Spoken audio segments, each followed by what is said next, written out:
Invincible is a superhero story that is made for adults. Now, superhero story made for adults has a few different potential connotations. Does that mean it goes into the Zack Snyder territory of dark, serious, and quote-unquote realistic exploration of quote-unquote deep themes? The Boys territory of pure subversion of the ideas presented in classic superhero media with intent to horrify and or mock? The Deadpool camp of making a farce of the whole ding-dang dealio? Or is it just weird spandexy porn? Well, I think a new camp needs to be made for Invincible. That camp's organizing idea being, what if a superhero story was aimed at adults but still maintained the same themes and tone that the genre was famous for back when the current fans were children? Popular culture has handled nostalgia in the last 10 years how a pack of hungry lions handle a little lamb with a bow on her head. Studio executives take old beloved properties, rip their skin off, and drape it over bland, formulaic structures to try and trick audiences into paying for the same movie they loved back when they still had joy in their hearts at full admission price. So if DC's Titans is a fat pig wrapped in the skin of a beautiful stallion, then Invincible is the original skinless body of that stallion, rescued by benevolent saviors, restored, coated with a familiar if different skin, then brought up into maturity and granted the freedom to exact revenge on those who wronged him in the first place. It's an effective strategy to use familiar imagery and style to tell a more mature story to the adult audience who likely consumed the older media being referenced. This might not work with every franchise. I think an R-rated Sonic the Hedgehog with the same tone might be a bit strange. Amy's been so distant since our son died.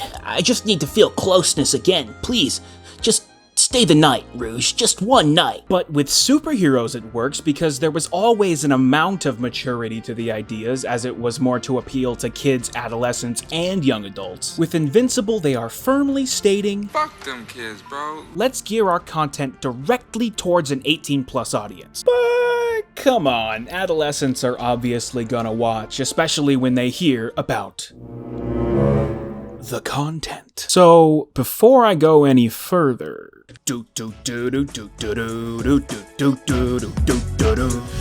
not watch this until you see the first episode of this show. I will keep it spoiler free, but the first episode is real good. If you go in kinda blind and are not anticipating what potentially might happen, don't forget post-credits scenes.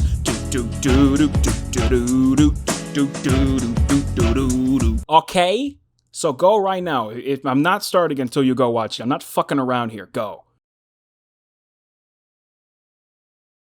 Okay, you're back. That was great, right? So, obviously the gore is what makes one immediately think this is a show for adults. However, it became clear to me that the show was for adults even before the gore kicked in. The presentation and pacing are made for someone with more patience than a kid. There's a focus on interpersonal relationships, family dynamics, and intimacy. Sexuality is referenced, however, not explicitly shown, which my inner 16-year-old is slightly annoyed by. But see, the refusal of visceral pleasures that satisfy the idiotic, gross adolescent part of my brain is another sign of maturity in storytelling. Instead, it uses its adult themes to create relatability and establish real stakes. If they need to establish certain threats, then they will show that violence. However, in order for the viewer to maintain their attachment to human lives, they must be taken sparingly and only when it's the most effective. I'm thinking of that old show Drawn Together that used gross-out humor so excessively that it eventually just stopped registering. If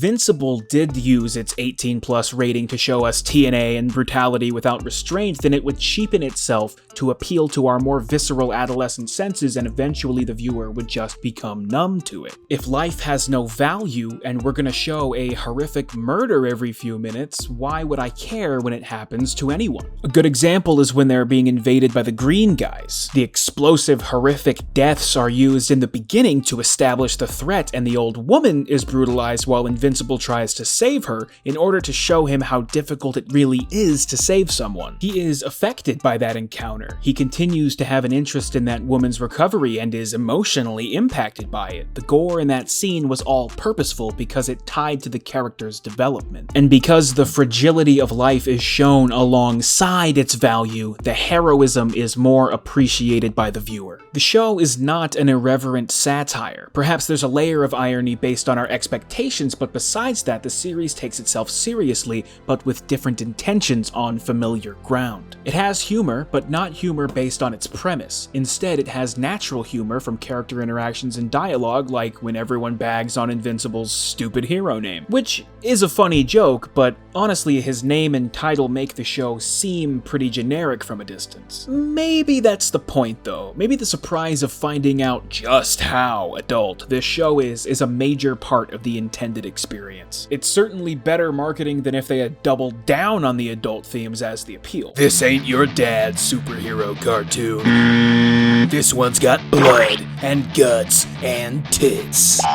Put your little brother in the other room, then grip your shaft in anticipation for the hottest, bloodiest, adultiest grown-up cartoon your 15-year-old ass has ever seen in Bloodfuck McCocktails on the I'm practically a grown-up now, Dad, I can smoke weed if I want channel. But this show is more than just its premise, intentions, and elevator pitch. There's genuinely a good story developing here. Thus far, much of the plot is about closeness, intimacy, trust, and attraction. There's an interesting family dynamic. The mom and dad are clearly in love. Their relationship works with him being the most powerful person on earth and her being a strong woman who knows she has to put her foot all the way down in order to control him. But he also has a major lie that is about to blow up and reveal how much of his love and respect for her is also a lie. And here I am watching a superhero cartoon show and genuinely intrigued by the future of these characters' marriage. I love all the characters in the super teen team and the relationships that are developing between them all. Invincible has a little love triangle developing between his work GF and his school GF. Clearly some shit is building with the truth behind OmniMan and his lies, so